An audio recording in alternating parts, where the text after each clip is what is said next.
कबीर साहिब ही इस पूरी सृष्टि के रचयिता है। इसलिए वे जब भी पृथ्वी पर अपना ज्ञान प्रचार करने के लिए आते हैं और लोगों को काल के जाल के बारे में भी अवगत कराते हैं, और वे किसी माँ के गर्भ से जन्म नहीं लेते, वे एकमात्र स्वयंभू परमात्मा है। कबीर साहिब जी लोगों के साथ अनेकों चमत्कार करके अपनी शक्ति से अवगत कराते हैं। लोगों के भयंकर से भयंकर कष्ट क्षण मात्र में दूर कर देते हैं। ऐसे ही एक बार दिल्ली का सम्राट सिकंदर लोदी काशी में आया हुआ था।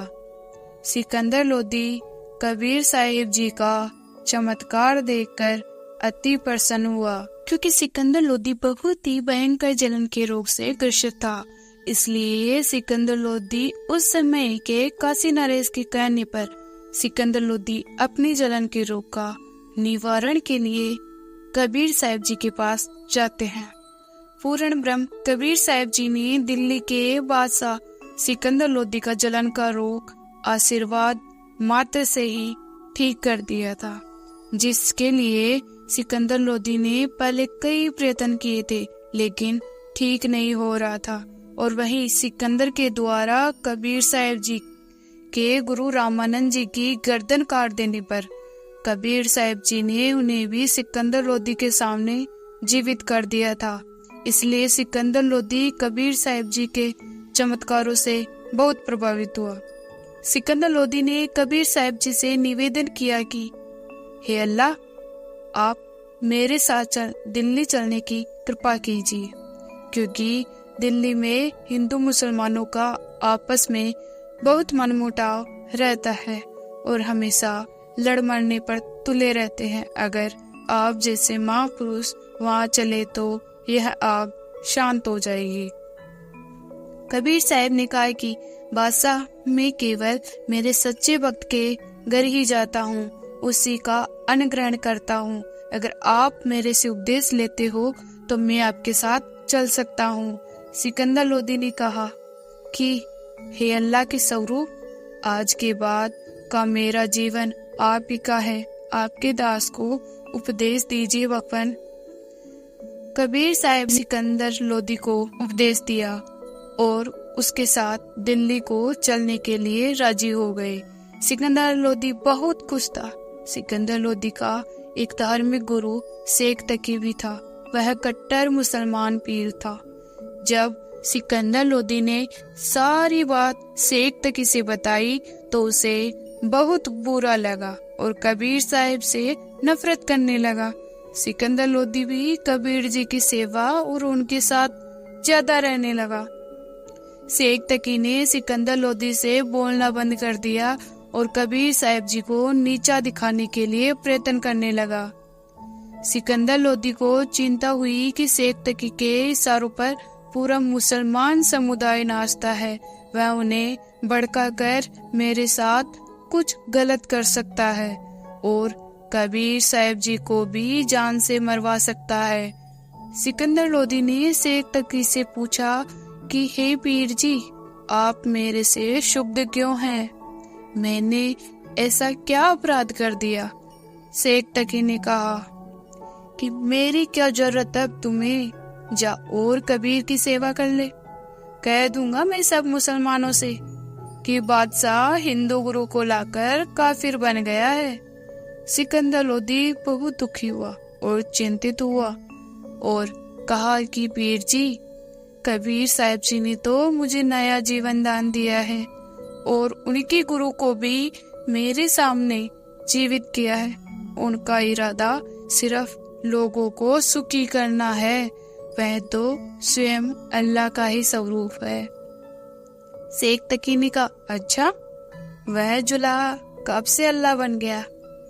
अल्लाह तो सर्वशक्तिमान होता है, उसका कोई कुछ बिगाड़ नहीं सकता।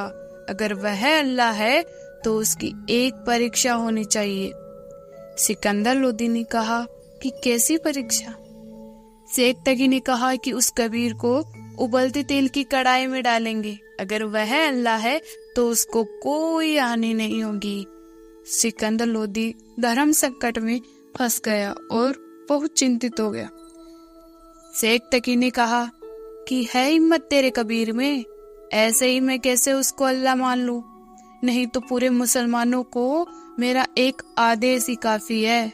सिकंदर मरता क्या नहीं करता और कहा कि पीर जी ऐसा मत कीजिए, हम जरूर कबीर जी से इसके बारे में बात करेंगे। सिकंदर लोधी मायूस होकर अपनी कक्ष में बैठा हुआ था। तभी कबीर साहब जी ने पूछा, क्या हुआ बादशाह, आप परेशान नजर आ रहे हो, क्या बात है? सिकंदर ने शेख तकी से जो भी बात हुई थी वह पूरी बात बता दी और अपनी मजबूरी बयान की।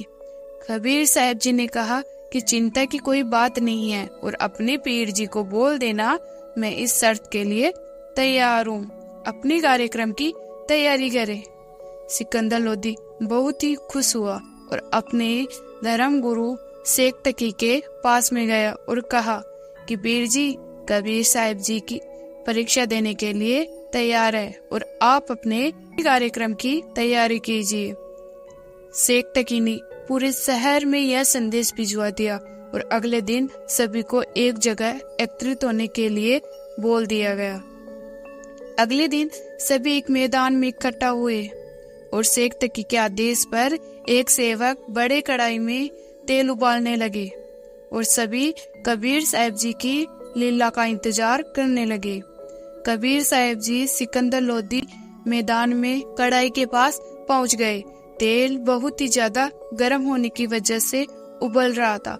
शेख तकी ने सैनिकों से कहा कि उठाकर पटक दो इसे इस कढ़ाई में, यह तो अल्लाह है ना, तेल में जलेगा थोड़ी।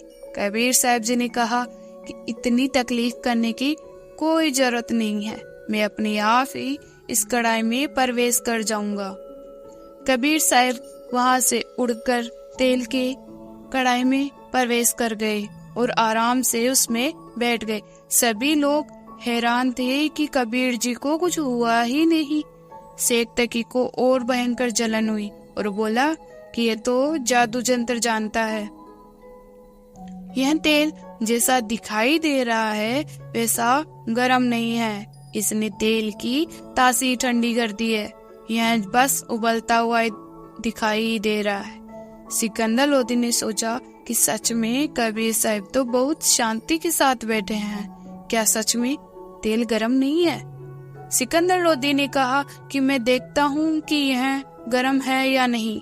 उसने अंगुली डालकर देखना चाहा।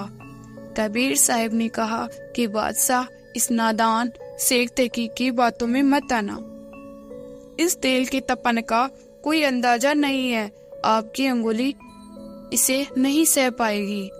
सिकंदर लोधी को विश्वास नहीं हुआ और सोचा कि कबीर साहब जी भी तो है इसमें, तो मेरी अंगुली को क्यों आ जाएगी। कबीर साहब के मना करने पर भी उसने अपनी अंगुली तेल के अंदर कढ़ाई में डाल दी। बादशाह की अंगुली पूरी तरह से जलकर हड्डी भी काली पड़ गई। भयंकर दर्द से वहीं पर बेहोश हो गया। मंत्रियों ने बादशाह पर जल के छींटे भी मारे और होश में लाना चाहा। कबीर जी बाहर आ गए, लेकिन बादशाह दर्द के मारे बेशुद्ध पड़ा था। कुछ देर बाद बादशाह को होश आया, लेकिन दर्द से कर्राकर फिर बेहोश हो गया। तभी कबीर साहब जी ने बादशाह की अंगुली पकड़कर अंगुली को वैसा ही पूरा कर दिया। बादशाह को होश आ गया। लोगों ने कबीर साहब जी के जयकारे लगाए और कई लोगों ने तो उनसे सतभक्ति भी ग्रहण की।